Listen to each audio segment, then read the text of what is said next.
For decades, Phil Collins was the heartbeat of pop music.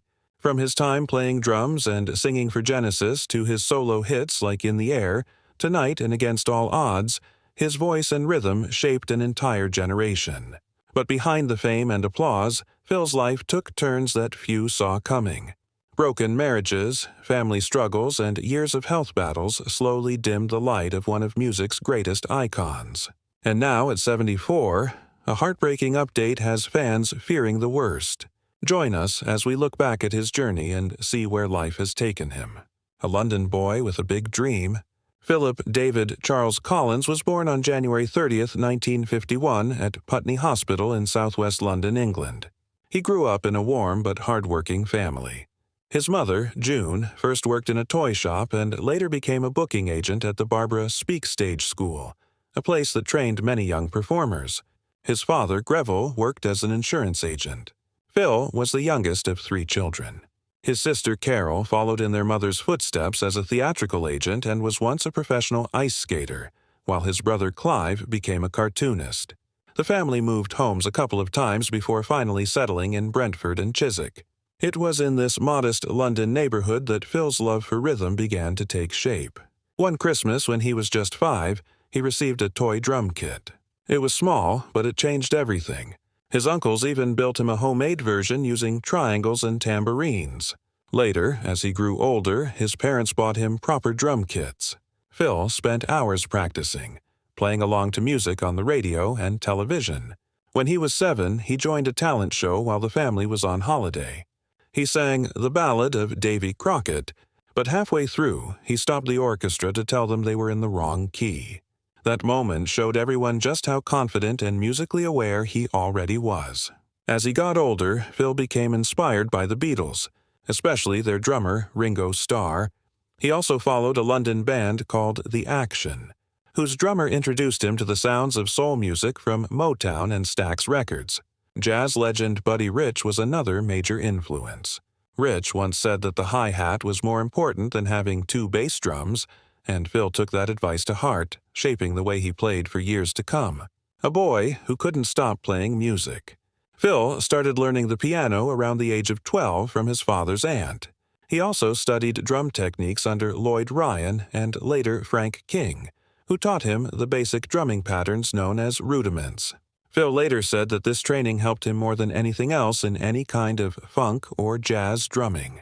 He explained the rudiments are always there. He never learned how to read or write musical notes. Instead, he made up his own system to remember rhythms and beats. In later years, he admitted, "I've always felt that if I could hum it, I could play it. For me, that was good enough. But that attitude is bad." Still, his talent was undeniable. He attended Nelson Primary School and later got into Chiswick County Grammar School. While there, he enjoyed football and formed a small school band called The Real Thing. Interestingly, one of the backup singers was Andrea Bertarelli, who would later become his wife. Another was Lavinia Lang, who also played an important role in his life later on. His next band was called The Freehold, where he wrote his first song, Lying, Crying, Dying. He also played with another local group named The Charge. Around this time, he became friends with Jack Wilde, who would later become famous for playing the Artful Dodger in the movie Oliver. Phil's mother, June, spotted Jack's potential when she saw him playing football with Phil and got both boys into the Barbara Speak Stage School. That decision would change Phil's life forever. From school to the stage. At 14, Phil made a bold choice. He quit regular school to attend Barbara Speak full-time. It was here that his acting journey began. He even appeared as an extra in the Beatles movie A Hard Day's Night in 1964. You can spot him among the screaming teenagers in the concert scene. That same year, he was cast in a big role as the Artful Dodger in 2 West End productions of Oliver. For a young teenager, it was a dream come true. He earned £15 a week and later called it the best part for a kid in all of London. However, his acting career took a sudden turn when his voice broke during a live show. He could no longer sing, so he had to speak his lines instead. Later, he starred in a children's film called Calamity the Cow in 1967. But after a disagreement with the director, he decided acting wasn't for him. He wanted music. He was supposed to appear in Chitty Chitty Bang Bang in 1968 as one of the kids storming the castle, but that scene was cut. He even auditioned for Romeo and Juliet, but lost the part to Leonard Whiting. Despite the setbacks, he didn't give up. In 1967, Phil traveled around the UK teaching a dance called the Crunch, which had become popular from a Smith's Crisps ad. He spent most of his free time at the Marquee Club in London, where he watched famous and rising bands perform. He helped out around the club by setting up chairs, sweeping floors, and working in the cloakroom just so he could stay close to the music scene. Watching bands like The Action and Yes perform fueled his dream even more. He auditioned for several groups, including Vinegar Joe and Manfred Mann Chapter 3, but didn't make the cut.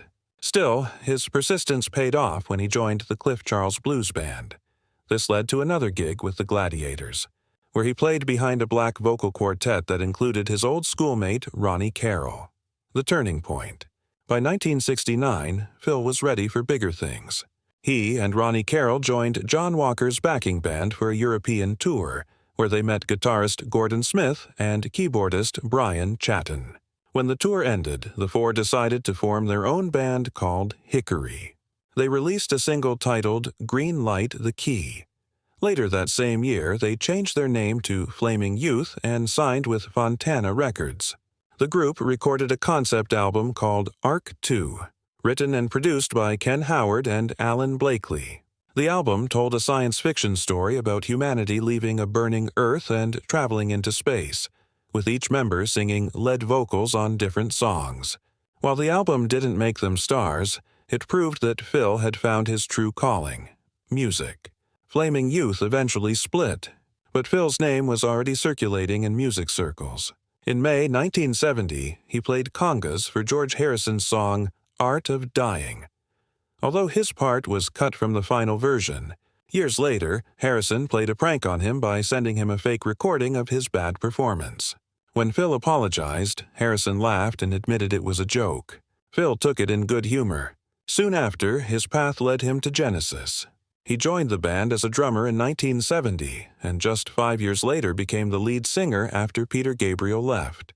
Alongside Genesis, Phil also explored jazz rock music, drumming for the band Brand X in the late 1970s.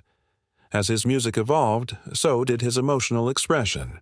His early solo work, inspired by his personal heartbreak and love for soul music, connected deeply with audiences. Albums like Face Value, Hello, I Must Be Going, No Jacket Required, and But Seriously became worldwide hits. Critics called him one of the most successful pop and adult contemporary singers of the 80s and beyond. Known for his powerful voice and the unique gated reverb drum sound, Phil Collins became a symbol of a generation. His success reached new heights when he performed at both Live Aid concerts in 1985, an achievement no one else had ever done. After conquering the world of music, he even returned to acting, appearing in Miami Vice and starring in the 1988 film Buster, a new chapter beyond Genesis. By the mid-1990s, Phil Collins had already conquered the world with Genesis and his solo career. But in 1996, he decided it was time for a change. After years of touring and recording, he left Genesis to focus on his solo projects. It was a bold move that opened a new chapter in his life. One of his most memorable achievements came when Disney asked him to write songs for their animated film Tarzan in 1999. Phil didn't just write the soundtrack, he performed it too. Songs like Two Worlds, Son of Man, Strangers Like Me, and especially You'll Be in My Heart touched millions of hearts. That last song earned him the Academy Award for Best Original Song, a moment that proved his magic went beyond pop and rock. In 2007, he reunited with Genesis for their Turn It On Again tour, bringing old memories back to life for both the band and the fans. After years on the road, Phil decided to step away from music for a while. He took a 5-year break to spend more time with his family. During that time, he reflected deeply on his journey and the choices he had made. In 2016, he released his autobiography, a heartfelt look back at his career, success, and struggles. The same year, he returned to the stage with the Not Dead Yet tour, reminding the world that he still had the power to move audiences. Between 2017 and 2019, The tour ran across countries, drawing crowds who had grown up with his songs. Then, in 2020, he rejoined Genesis once again for a final reunion tour that lasted until 2022. Though his body was weaker, his passion for performing never faded. Every show felt like a goodbye wrapped in gratitude, a tribute to the fans who had stayed with him through the years, a legacy written in gold. When people talk about the greatest artists in history, Phil Collins' name always comes up. His career achievements are nothing short of incredible. He has released 8 studio albums selling more than 33.5 million certified units in the United States and an estimated 150 million records worldwide. Those numbers put him among the best-selling artists of all time. He belongs to a very small group, alongside Paul McCartney and Michael Jackson, who have each sold over 100 million records both as solo performers and as part of a band. It's a record very few have reached. Over the years, Phil's talent earned him almost every major award in the music industry.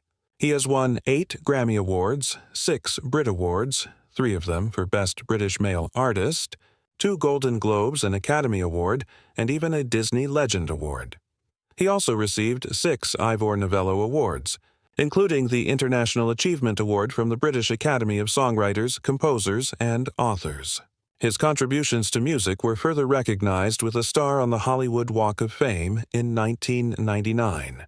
4 years later, in 2003, he was inducted into the Songwriters Hall of Fame, and in 2010, the Rock and Roll Hall of Fame honored him as a member of Genesis. But his recognition didn't stop there. Rolling Stone ranked him number 43 among the 100 greatest drummers of all time.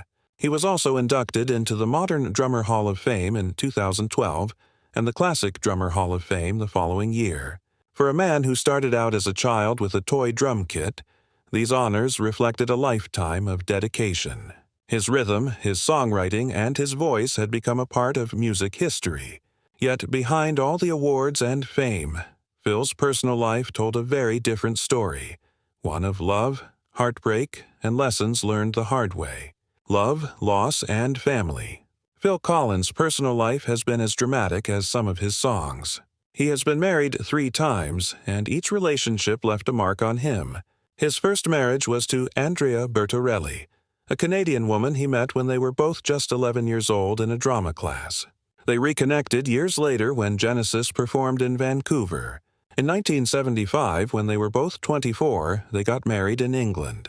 Phil adopted Andrea's daughter, Jolie, who later became an actress and film producer. The couple also had a son, Simon, who followed in his father's footsteps as a singer and drummer. But their marriage didn't last. They divorced in 1980. And years later, Andrea filed legal action against Phil over how he described their relationship in his autobiography. Phil married again in 1984, this time to American Jill Tavelman. Together they had a daughter, Lily Collins, who would grow up to become a successful actress. But even during this marriage, things weren't always smooth. While touring with Genesis in 1992, Phil had an affair with Lavinia Lang, a woman he had known since his drama school days and was once engaged to. His marriage with Jill ended in 1996, with Phil paying $7 million as part of their divorce settlement. In 1999, Phil married for the 3rd time. His new wife was Oriane Sevy, a Swiss translator who had worked with him during one of his tours. They had 2 sons, Nicholas and Matthew. Nicholas later became a professional drummer, while Matthew followed a different path, becoming an aspiring footballer in Europe. The family lived a comfortable life in Switzerland. But in 2006, Phil and Oriane divorced. The settlement cost him $25 million, one of the largest in British celebrity history. He stayed in Switzerland for a while, owning homes in New York City and Norfolk, but emotionally, he struggled to move on.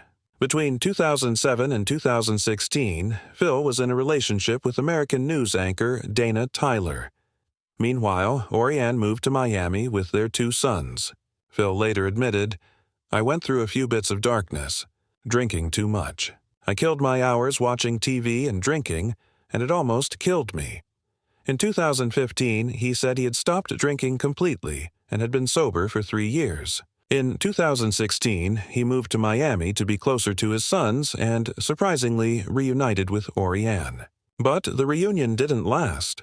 In 2020, Phil discovered that she had secretly married another man. He filed an eviction notice against her and later sold his Miami home for $39 million in 2021. Despite the ups and downs, his love for his children remained constant.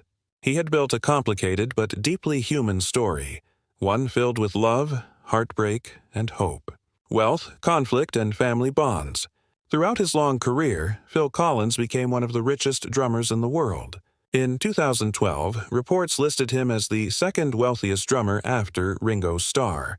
By 2018, the Sunday Times Rich List estimated his fortune at around $120 million, placing him among the 25 wealthiest figures in British music. But his wealth also led to disputes. In March 2000, Phil took legal action against two former members of his band, Louis Satterfield and Ramley Davis. The two musicians claimed they deserved royalties from his live album, Serious Hits Live, from his 1990 World Tour. They argued that their contract entitled them to 0.5% of the royalties from the whole album. But Phil disagreed. He said they should only receive payment for the 5 tracks they actually performed on, including Sussudio. The High Court in London sided mostly with Phil, ruling that the two musicians would not receive any additional payments. The court agreed they were only entitled to royalties for the songs they had played on. Phil's case was partly successful. He recovered half the money he had sought. Despite such conflicts, Phil's generosity and work ethic were well known in the industry. His fame didn't make him forget where he came from. In 2012, his brother Clive, who had become a respected cartoonist, was awarded an MBE for his contributions to art. Phil proudly attended the ceremony at Buckingham Palace and said, "I shared a bedroom with him when we were boys, and he was always drawing. He used to do Christmas cards and birthday cards for the family." It was a rare glimpse into the family side of Phil Collins, a man who had lived through fame, fortune, heartbreak, and healing. But even as Phil seemed to find peace in his personal life, life had other plans. What followed were years of unexpected battles, this time not on stage but with his own health. The first signs of trouble. Phil Collins's health struggles began quietly, long before fans noticed anything was wrong. In the year 2000, during a recording session in Los Angeles, he suddenly lost hearing in his left ear. It was shocking for someone whose entire life revolved around music. 3 doctors told him there was little hope of recovery. For a musician, that news was devastating. But Phil didn't give up. 2 years later, most of his hearing returned after doctors discovered it had been caused by a viral infection. With treatment, the problem slowly went away. But the scare stayed with him. Almost a decade later, in 2009, Phil faced another serious health issue. After years of powerful drumming, his body began to show the wear and tear of decades spent on stage. He had to undergo surgery on his upper neck to fix a problem that had started during the 2007 Genesis tour. But the operation had unexpected consequences. He lost feeling in his fingers. For a drummer, this was heartbreaking. He could only hold drumsticks if they were taped to his hands. His playing days, it seemed, were behind him. The physical pain began to affect his emotions, too. In 2010, Phil admitted he had been struggling with feelings of depression and low self-worth. He even confessed that he had thought about ending his life, but stopped himself because of his children. He said they were his reason to keep going. A few years later, in 2014, he revealed that he still couldn't play the drums. It wasn't arthritis, as many thought. It was a nerve problem that doctors couldn't identify. In 2015, he had spine surgery, but the nerve damage continued. By 2016, he said that his left hand still wasn't strong enough to drum, and his doctor warned that recovery would take time. Step by step, the doctor told him, and practice. Those words became a painful reminder of how much he had lost, but also how determined he remained. Battling pain and addiction. As his body weakened, Phil faced another enemy: alcohol. In his 2016 autobiography, he admitted that he turned to drinking heavily after retiring and going through his 3rd divorce. He wrote honestly about that dark time, saying he had struggled with alcoholism for years. Eventually, he managed to quit and proudly said he had been sober for 3 years. But the years of damage had already taken a toll on his body. In early 2017, Phil shared that he had been diagnosed with type 2 diabetes. The illness had already caused a serious abscess on his foot, which became infected. He had to undergo treatment in a hyperbaric chamber to heal. Just months later, in June 2017, Phil suffered a frightening accident. One night, he slipped in his hotel room and hit his head on a chair as he fell. The fall left a deep gash near his eye that required stitches. Doctors said it was caused by his foot drop, a condition that made it hard for him to lift his feet properly, the result of his earlier back surgery. The injury forced him to cancel 2 concerts. When he returned to the stage, fans noticed something different. He now used a cane to walk and sat in a chair during performances. Still, even while sitting, his presence was powerful. The audience cheered him on, knowing what he had been through. Phil never pretended to be the same as before, but his courage inspired fans around the world. His health continued to decline slowly, but he refused to let it silence him. He often reminded fans that performing, even while seated, was his way of saying thank you. In one interview, he said, "Of course my health does change things. Doing the show seated changes things. But I actually found that it didn't get in the way. The audience were still listening and responding." It was a simple truth. The man who once filled stadiums with his drumming was now sitting on stage, still giving everything he had left. The final goodbye. By 2022, Phil Collins' health had reached a point where continuing his career was no longer possible. His body could no longer do what it once did with ease. He had lived with chronic nerve damage for years and could no longer hold a drumstick. He also suffered from acute pancreatitis and constant pain from his back.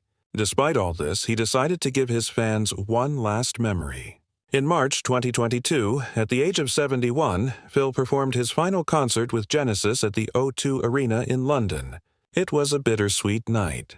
He looked frail, sitting in a chair throughout the performance, but his voice carried the same emotion that had defined his career. The concert marked the end of a 55-year journey filled with music, triumphs, and battles. Standing alongside his bandmates, Tony Banks and Mike Rutherford, Phil addressed the crowd for what would be the last time. With humor and humility, he told fans that he would now have to get a real job, drawing laughter from the audience. The farewell was emotional, not just for Phil, but for the millions who had grown up with his music. Throughout the tour, fans had seen a man fighting through pain to keep performing. Every show was a reminder that his spirit was still strong, even as his body gave out. He explained that he didn't practice singing at home anymore, and rehearsing had become his only form of practice. "These guys are always having a go at me for not," he joked. "But I have to do it this way." He admitted that his health had changed everything about how he performed, but he accepted it with grace. "It's not the way I would have written it," he said, "but it's the way that it is." After the tour, he returned to Switzerland to rest and spend time with his family. After years away from the spotlight, Phil Collins has finally opened up about his health in a rare interview. And what he shared has left fans deeply worried. "I've been sick, very sick." Now 74, the legendary Genesis frontman admitted that he's been battling serious health problems that have changed his life forever. Speaking to Mojo magazine, Phil revealed, "I keep thinking I should go downstairs to the studio and see what happens, but I'm not hungry for it anymore. The thing is, I've been sick. I mean, very sick." His words painted a heartbreaking picture of a man who once ruled stages across the world but is now forced to slow down. In his 2024 documentary, Phil Collins, Drummer First, he reflected on the harsh reality of his condition. "It's still kind of sinking in a bit," he said. "I've spent all my life playing drums. To suddenly not be able to do that is a shock." Those who have followed his journey know this struggle isn't new. Phil began drumming at the age of 5, but decades of performing took a heavy toll on his body. Years of sitting in the same position behind the drums crushed his spinal cord and damaged his nerves. "My vertebrae have been crushing my spinal cord because of the position I drum in. It comes from years of playing," he once explained. "I can't even hold the sticks properly without it being painful. I even used to tape the sticks to my hands to get through." Despite all that pain, he once joked, "Don't worry, I can still sing." But with time, things got worse. In 2007, Phil dislocated a vertebra in his neck, causing severe nerve damage that made it nearly impossible for him to play the drums. By 2015, he had major neck surgery, and since then he's had to walk with a cane. His son, Nick, who played drums for him during his last tours, explained that his father had always pushed his limits. Musicians, people in bands in general, had this thought that they were invincible, Nick said. That's really what it is with my dad. You think you can do it forever, but you don't realize the toll it takes. Even Phil himself accepted the truth with quiet sadness. If I can't do what I did as well as I did it, he said, I'd rather relax and not do anything. If I wake up one day and I can hold a pair of drumsticks, then I'll have a crack at it. But I just feel like I've used up my air miles. His son Nick took over the drums, symbolizing not just the end of Phil's era, but the passing of his legacy. False rumors, real struggles. Recently, rumors began spreading online that Phil Collins had been placed in hospice care. The news shocked fans who feared the worst. But his representatives quickly confirmed that the reports were false. Phil wasn't in end-of-life care. He was in the hospital recovering from knee surgery. His spokesperson assured fans that while he has faced serious health challenges, he is not on his deathbed. Still, his current condition remains fragile. Over the years, Phil has battled multiple illnesses, including type 2 diabetes, nerve damage, and mobility issues. Even though his health struggles have slowed him down, Phil has never lost his spirit or sense of humor. During interviews, he often speaks with honesty and a touch of irony, showing both acceptance and quiet strength. Today, as Phil recovers in the hospital, fans continue to send love and prayers his way. The 74-year-old legend may no longer be on stage, but his influence remains alive everywhere. From his daughter Lily Collins' acting success to his son Nick carrying on his musical legacy. What's your favorite Phil Collins song or moment that still gives you chills today? And do you think Phil's health struggles make his legacy even more powerful and inspiring? Share your thoughts in the comments below. And don't forget to hit like, subscribe, and stay tuned for more incredible stories from Hollywood's fascinating history. See you next time.